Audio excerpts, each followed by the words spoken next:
because it's right after this moment that the society of the snow exists. Is the moment that the society is created.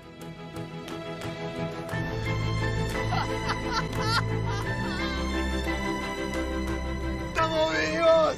¡Estamos vivos! ¡Seguimos acá! Every once in a while, a movie comes out that just connects with you at such a level that you can't stop thinking about it. You realize that this movie may not be for everyone, but boy oh boy, this movie was made for me. Society of the Snow, directed by JA Bayona, was exactly that movie for me. Society of the Snow is about the few passengers who survive a plane crash and find themselves in one of the world's toughest environments. Let me just say how I felt about this movie before I get into the spoilers later in the video. As you can see from the title of the video, I love this movie. 2023 in general has been a great year for movies, but Society of the Snow might just be in my top 3 movies of the year. For those of you who are following my channel, you all know that Oppenheimer is my number 1 movie of the year, followed by Across the Spider-Verse. Now I think Society of the Snow is my number 3 movie of the year, and that is high praise in a year that had excellent movies like Anatomy of a Fall, Killers of the Flower Moon, Mission Impossible Dead Reckoning, The Holdovers. I could go on and on. So, why did I love this movie so much? Before I dive deep into this movie, can you click that like and subscribe button? My channel just crossed 200 subscribers, which was a huge deal for me. So thank you so much for showing me support. You all have been so amazing. So, the basic reason why this movie works at so many levels is that this is a story about every passenger who was on the plane, not just the survivors.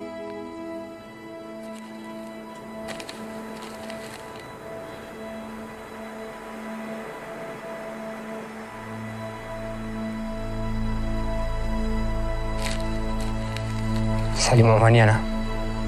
After watching this movie, I was not really sure how to feel.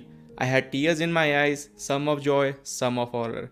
Sure, in the end, we do get people who survive, and let me just say, the execution of the moment when they realize that they will be saved is just directorial genius from JA Bayona. If you've seen the movie, you know that two of the members decide to go on a seemingly impossible trek, the only hope the crew has of any kind of survival, and on their way it feels like the snowy mountains will never end. Yet they keep going on and on because they know that this might be their last chance. And so they eventually arrive at a point where the snow has melted and we see water. And I quickly realized there might even be fishes in it. And then the camera cuts to a frog and you can see the delight coming from one of the members. But then the camera cuts the other way and we see a man on a fucking horse and we get a movie moment that I will never forget.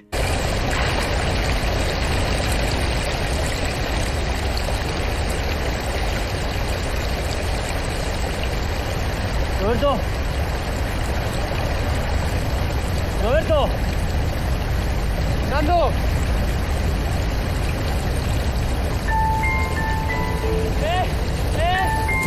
¡Ayúdanos, por favor!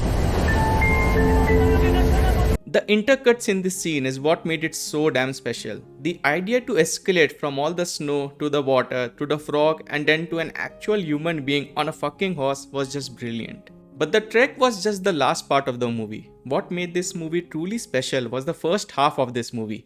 It would have been so easy to make this a more entertaining affair with rescue missions and all that, yet we get everything from the perspective of the people trapped rather than the outside world.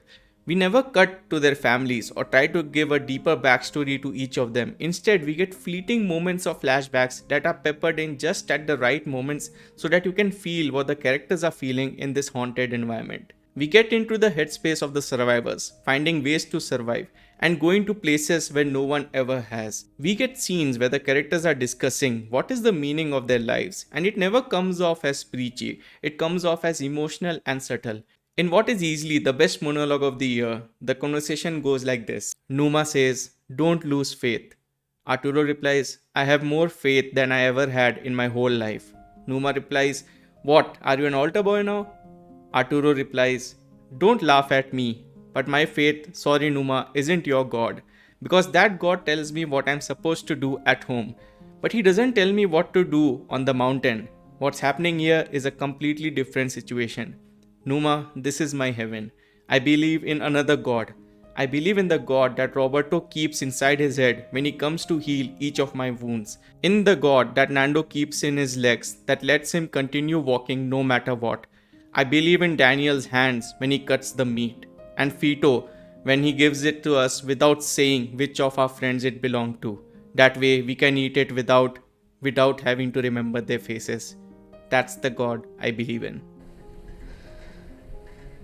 Creo en Roberto, en Nando, en Daniel, en Fito y en los amigos muertos.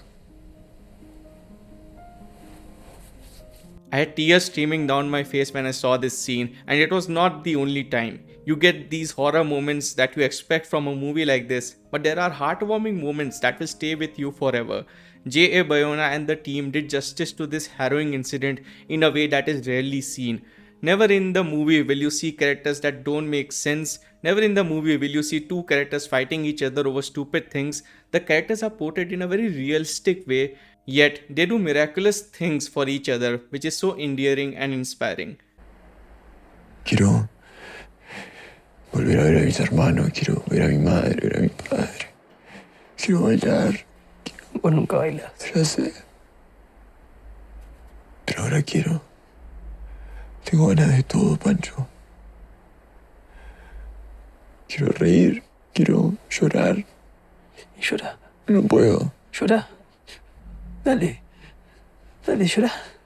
While watching Society of the Snow, I was wondering how these survivors were able to do miraculous things for each other and die for each other. How did they not go insane in such harrowing, impossible conditions? And then something clicked inside my head, that these people were a team even before they came here. Yo sé lo duro que es. Pero vos tenés las mejores piernas del equipo. Tenés que caminar por los demás.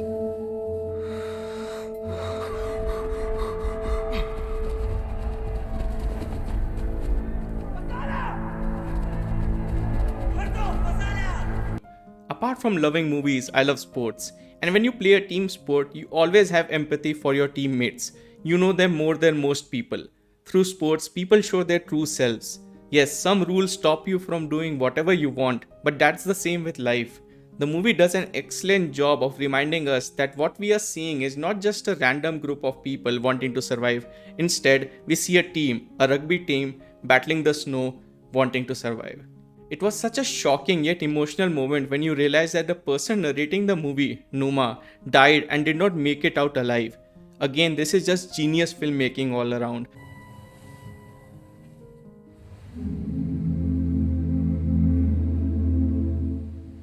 Me llamo Numa. Morí el 11 de diciembre de 1972,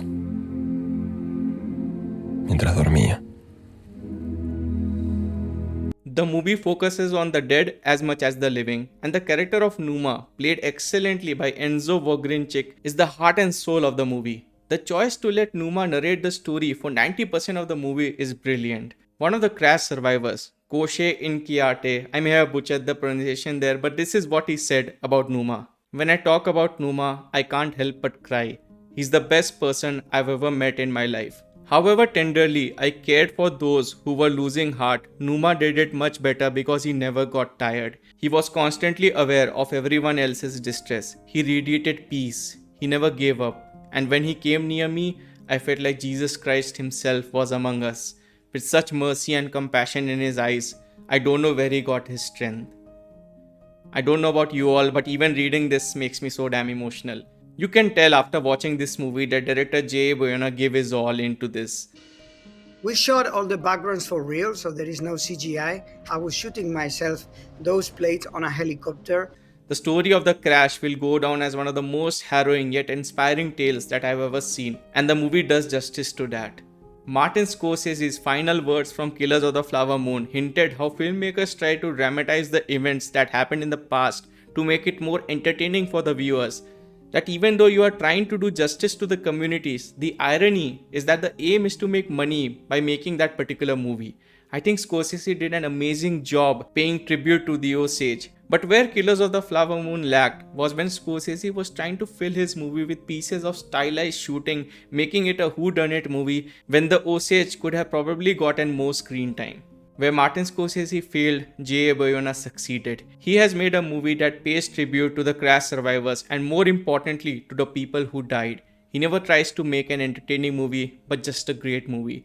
It is a shame that this movie will not get any love from the Oscars. I love this movie more than Past Lives and even more than Anatomy of a Fall, both of which will get nominated for Best Picture and both of which I do love actually. Estoy preparado para lo que viene. Los dos lo estamos. Y me pone muy feliz saber que ustedes sí lo van a lograr. Eso me pone contento, Nando.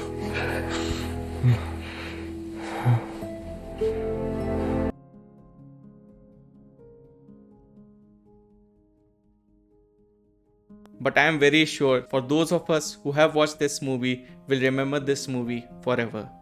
If you like this video, please like and subscribe, and many thanks for watching.